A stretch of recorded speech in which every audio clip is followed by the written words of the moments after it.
Hi there, I'm Claire McDonnell Liu and this is the Family Health Lab. In today's conversation, I'm finding out all about Low Carb Down Under with Dr Rod Tayler. Rod is a Melbourne-based anaesthetist and a passionate advocate for the low-carb, high-fat lifestyle. Rod's superpower is connecting people. He founded Low Carb Down Under 10 years ago, putting on conferences and sharing the presentations online. Since then, the YouTube channel has gone on to reach around 70 million views. Listen in as Rod shares the best of Low Carb Down Under from over the years. You're listening to the Family Health Lab. Healthy parents, healthy kids. Hi Rod, thanks for joining me to talk about Low Carb Down Under. Hi Claire, thank you very much for inviting me on your podcast. And I look forward to sharing some of my stories.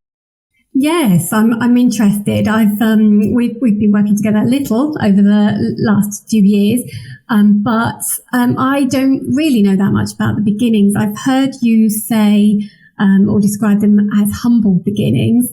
So do you want to tell me a little bit about how it all got started? Yeah, well, it really in some ways could go back a long time because I work as an anaesthetist and I work with a lot of other doctors.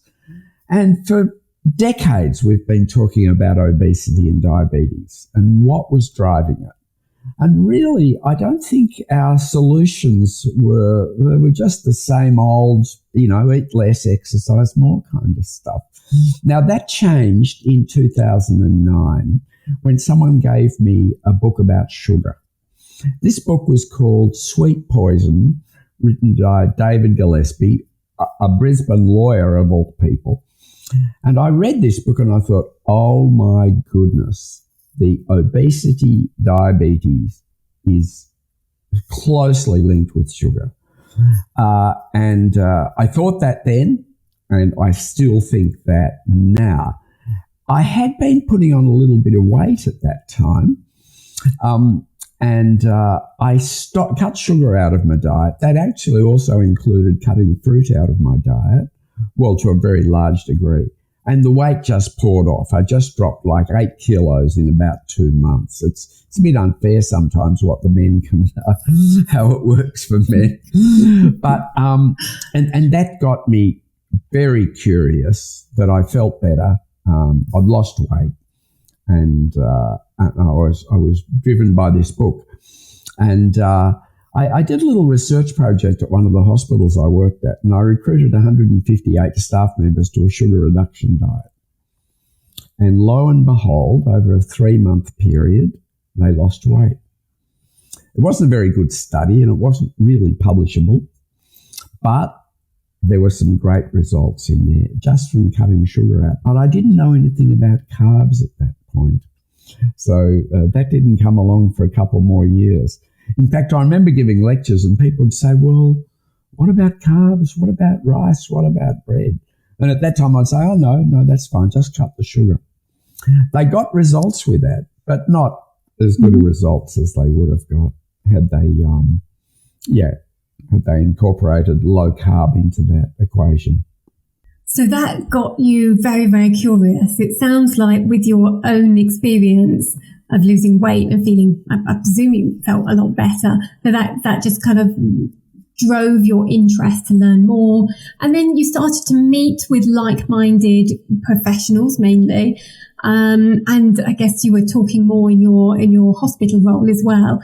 I'm curious, as an anaesthetist, what difference have you seen over a period of time over your career?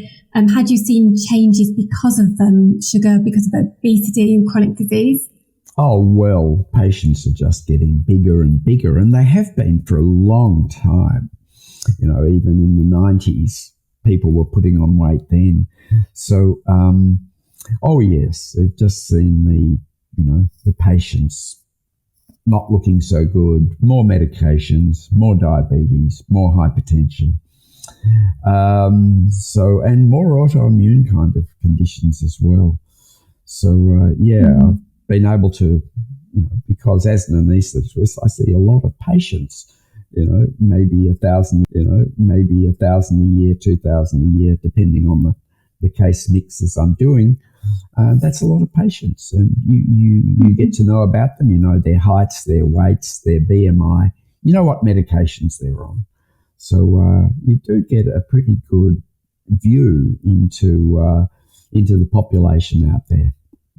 Founding principles of Low Carb Down Under. You set your stall out from the beginning, and I believe it's still the same today, that it was all about putting information out, high quality evidence, and putting it out free for members of the public to access at all times for free. And that's still the guiding principle to the organisation you set up, isn't it? Absolutely, yeah. So I'll just fill in that middle bit, which was after my sugar interest. This got blogged about on the internet. I wasn't much of a social media user, but this is, say, about 2011. And I discovered there wasn't really much of a low sugar community, but boy, there was a really big low carb community. And I was able to connect with that and started going to conferences in the US. I went on a low carb cruise of all things. And I met amazing people who are some of the leaders today in the low carb space. And having done that, met a wonderful Australian called Jamie Hayes on the low carb cruise. He said, we've got to do something in Australia. We've got to have some meetings. And by the way, we should call it Low Carb Down Under. And I thought, Jamie, fine with me. Let's do that. And so that's how Low Carb Down Under got its name. And we've been running conferences ever since and creating YouTube. So that gets us back to where we left off. And it was just a sort of a passion-driven thing, but it ticked a lot of boxes, and it was a wonderful group of people to engage with, those who had gone low carb, who'd seen big improvements in their own health. And this was a great group of people to hang out with. So it was very positive space. Then Jamie helped set up a YouTube channel. Jamie Hayes from Brisbane, and he's a wonderful guy, and he's still a great supporter of Low Carb Down Under. We started having meetings just in my hometown of Melbourne to start with, and getting the odd overseas guest speaker when they came. Tim Noakes came out about a year later, and low carb was really flavour of the month, and around Tim Noakes. We had this enormous meeting at a big St Kilda Town Hall in Melbourne. And we had over 600 people came, and the atmosphere was fantastic. And of course, Tim from South Africa is a fantastic, charismatic speaker. So, and of course, we were able to tape those, or we were able to video those and put them on the Low Carb Down Under channel. And then that started to grow. Goodness, I hadn't realised how many had come to the first conference. Conferences. That's a big number, really, isn't it? The interest was out there in the community.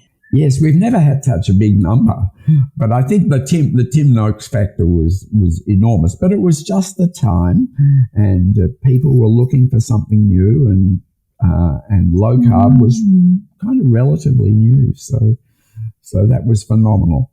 But normally, more normally we're getting, 200, 300, 400 people coming to conferences, but that was an exceptionally good one.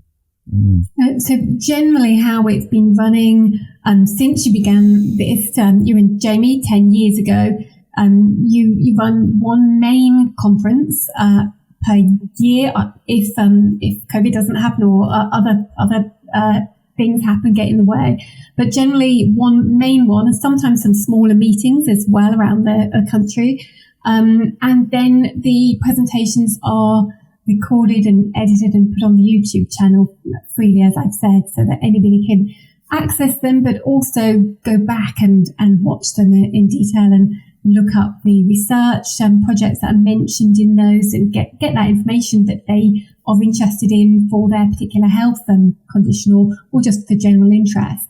But that's roughly how it's been going for the last 10 years or so.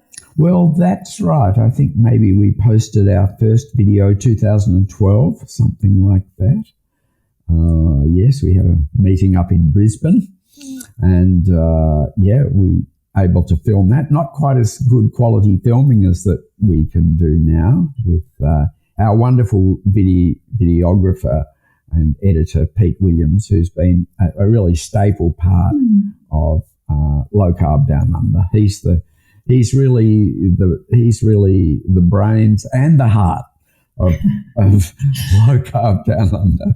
So he's really made it all happen. So he films and he edits, and the editing is of a high standard, and the sound is of a good quality. So I think people like watching the videos.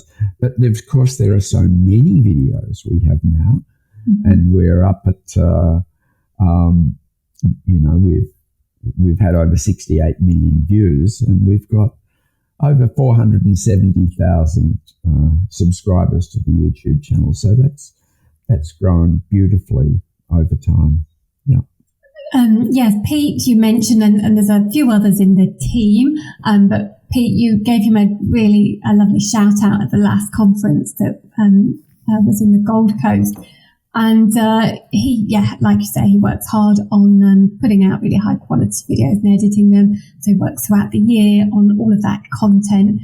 And he's got a video himself talking about type 1 diabetes, which was his particular interest because of his type 1 has affected his family members. So he's also back there in the archives or in the older library. I mean, that's one point I just wanted to put out here, that the library runs back, all of the content is still there. We were saying the other day, or you were saying, Rod, that people tend to go with the latest release because that's the way we kind of get our news on our media. But if you're looking for a particular topic like type 1 diabetes, cancer, fasting, type 2 diabetes, fatty liver, kidney disease, there will be a number of videos in the archives, and they're really easy to search through on the channel to come up, and they're still really, really valuable resources. Yes. I mean, now that we've got a large number of videos there, like about 400, so it's a bit daunting to know where to start. There's one good way you can start. When you go onto our YouTube channel, you can select by most recent, or you can select by most popular. And most popular brings up those that have been viewed most often. And, probably one of the highlight videos is Jason Fung, who's a Canadian physician who's hugely popular, and one of his videos, it's probably the most fun and the most educational one to watch, which has had 6 million views on YouTube, which is fantastic. So if you weren't sure what to watch, watching something by Jason Fung, and they don't have to be very long videos, they're like about 20 minutes. And if he hasn't talked you into going low carb after watching him for 20 minutes, I think you're a pretty hard case, and you might be hard to convert. But yes. Yeah. So, yeah, they're good. He's good. He presents really beautifully, doesn't he? He's really charismatic with his presentation. Yes. So that brings me on to how do you? They're all by professionals. You're generally quite clear about that, and they're always related to low carb topics. So we haven't deviated over that long period of time that you've been holding these conferences and delivering these presentations on the channel. So how else do you curate so for example, the next conference is going to be in Sydney in October. How do you pull those together? And is it the topics that are current, or is it professionals that have got current research and evidence that they want to share? Well, I think number one is to get the best speakers. who deliver beautifully. By the way, you mentioned professionals. We've got lay people giving talks too. So that's true. You don't have to be have a qualification to give a talk. In fact, there are some amazing citizen scientists out there with interests in low carb who may not have a specific qualification, but they know as much or more than pretty well anybody, and they express it beautifully.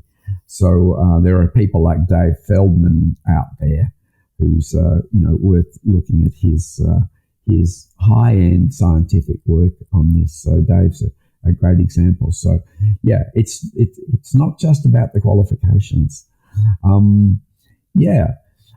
Interestingly enough, speaking about the most popular videos, one of the topics which really gets always a lot of views is things to do with vegetable oils, polyunsaturated fats, which is another. So clearly low carb, what are we about? Well, we're about low sugar. We're about low carb. We're about low levels of eating refined foods. And we're about eating more whole foods, including fatty meats, cheese and eggs and non-starchy vegetables and nuts. There's a lot of good things in there. So, but one other plank is really emerged is that the vegetable oils in your pantry, it's time to get rid of them, because I think the evidence has become very strong that in addition to those things, the sugar, the low carbs, the healthy food, staying away from vegetable oils is looking to be very important. And there are great other things you can have instead, such as, butter and olive oil and, animal fats of one kind or another, and cheese. So you don't miss them. And also then you miss the deleterious effects that they're increasingly been shown to have. And there's more talks coming out on the channel on that topic, and Nina Teicholz and some others have already given some really great presentations. But I suppose the the low carb community, not the low fat community, low carb community is definitely showing a big interest in the healthy fats, really, and what unhealthy fat. You mentioned that people don't have to be professionals. That is an important point to deliver talks at the conferences. And we often put a call out for 5 minutes of fame sometimes, where patients or people who've had positive impact from low carb, how it's changed their health, their perhaps have reversed a particular health condition or got better control. And we've had some really fantastic ones in there, but they often get a really, really good response, particularly at the conference. They're really, people, want to hear that real connection to what it's done for people. So I think that's just worth mentioning. And then talking about particular talks, you talked about Jason Fung. He's a particularly great presenter. Some back in the archives, perhaps ones that aren't being watched now as frequently, with all of the great content that's regularly coming out. What would you like people to dig out and kind of go back and maybe check out? What do you think's Low Carb Down Under gold? One of my favourites has always been a guy called Dr. Michael Eades, who wrote a book called Protein Power, which was hugely popular in the 90s and sold 4 million copies. So he's been an absolute guru, and he's super bright. And he's coming to Australia in October with his wife, and they'll both be giving talks on low carb. So his talks on Low Carb Down Under are absolutely fantastic. And again, he'll emphasize the importance of low carb to you. He's given some wonderful talks on paleopathology, which might be a bit nichey for some people, but so worth listening to, because basically, as he says, if you want to eat the best diet, you should eat the diet that we've evolved on over the last 500,000 or 1 million years, which is a low carb, high fat, moderate protein diet. So, Mike Eades, big shout out to Mike. But there is so much, and I think you can just hop in. There are other topics that are very popular. The cholesterol talks are hugely popular. So we've had those talks on that, and I think most of us in our community, our low carb community, and have a different view on what the healthy fat markers in the blood are. So definitely worth getting your head around that and making your decisions as to what you're going to eat. And in our case, we're talking about eating more fat, less carbs. Over history, over the last 30 years, we've been told to eat more carbs, less fat. And I think that was just, the only problem with that was just the wrong way round. And those of us who go lower carb, higher fat, our health gets better, our weight gets better, we feel better, all sorts of things improve. And that's a more natural diet that we've been eating over a long period of time in our evolutionary history. It is really, I think it's really interesting. And people, like you say, Rod, they really go for those topics and heart health topics generally. And we've had a number of speakers on those. Dr. Paul Mason has got some fabulous talks on the channel on those. When I've ran low carb nutrition groups, whenever I've done them, the subject of cholesterol and increasing your fats comes up. And it still really worries people to be talking about increasing your fats. So and particularly with 17.9 million people around the world dying from heart-related heart attacks and heart-related conditions, it's an enormously important topic. As is chronic disease is increasing. Over the years, more and more information is accessible to members of the public and freely, and it's, they have to sift through that information, which is why the channel is so important, because chronic disease and food-related disease is on the increase. So that just leads me into asking, you mentioned what was out of your cupboard, the seed oils have gone, and you're pretty much eating a lot of whole foods. What generally makes up your day? If you're having a really good food day, what kind of food do you like to enjoy? Oh, well, eggs is always a pretty good start to set you up for the day. And so, maybe eggs, bacon, avocado, a few salad greens is a pretty good, and that's eggs, but not eggs on toast. So, that's a pretty good start.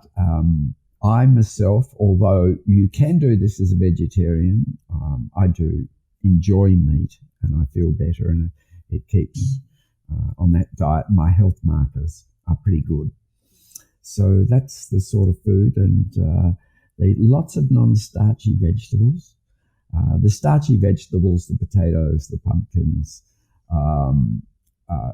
probably, we don't want to have too many of those because they do have a lot of carbs in them. So that's, and of course, a certain amount of fruit, but tend to be the lower sugary fruit, and maybe lots of berries. Dessert's always great to have some, berries and cream is a pretty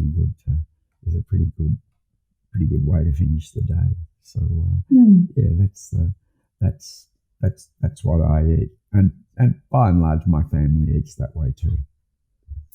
Oh, so your wife and your children, and you've got the grandchildren. You often have them there with you. You kind of do a lot with the family. So they're enjoying low carb foods, are they? Mostly. Yes, not always as much as I would probably be advocating myself, but it's pretty good. In the main, they're eating pretty healthily, and some members of my family take this up a lot more seriously than others, and they enjoy the results of that. Yeah, good. Yeah, and it's easier when you're living with them. I know you've been living with your family, your children and grandchildren while they're moving house and all of that. It's so much easier when you're eating similar foods and then modelling to the very young grandchildren as well. Yeah. I think that's always brilliant when you can do that as much as possible. Yes. No, it's great because we are currently a family of 7, including a 7-year-old, a 5-year-old, and a 3-year-old. So, yes, there's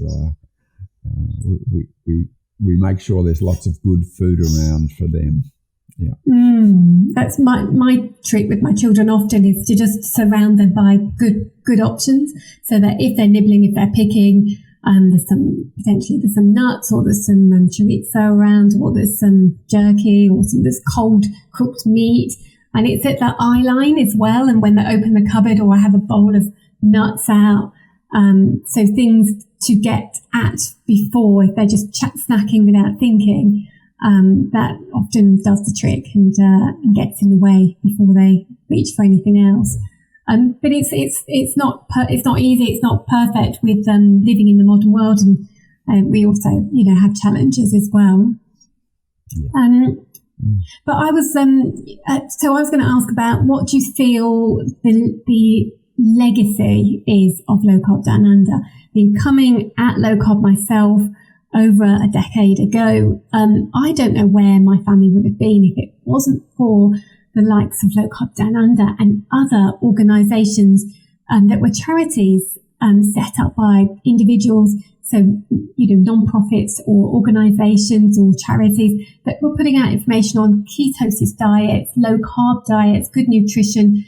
And they've really, really helped us to change our diet, and we had amazing results as a family. But what do you feel the legacy is going to be for Low Carb Down Under? Well, I think for one, it's right. So it's going to be enduring. Other things may come and go, but a lower carb, high fat diet is going to endure because that gives the best results.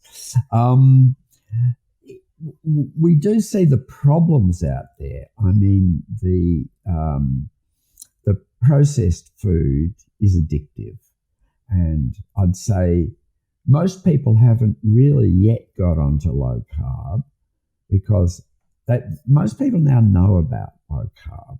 It's discussed. People know about keto, but it's a step too far for probably the majority of the population at the moment. But I think the thing that changes that is the more you know, the more you're likely to do it. So I think more and more people are doing it. And the people who've been doing it for the longest are getting the most benefits, and they're the most passionate, and they're getting the word out there. But we do have to acknowledge that for a lot of people, this is hard. This is hard for cultural reasons. It's hard because these foods, the processed foods, are addictive.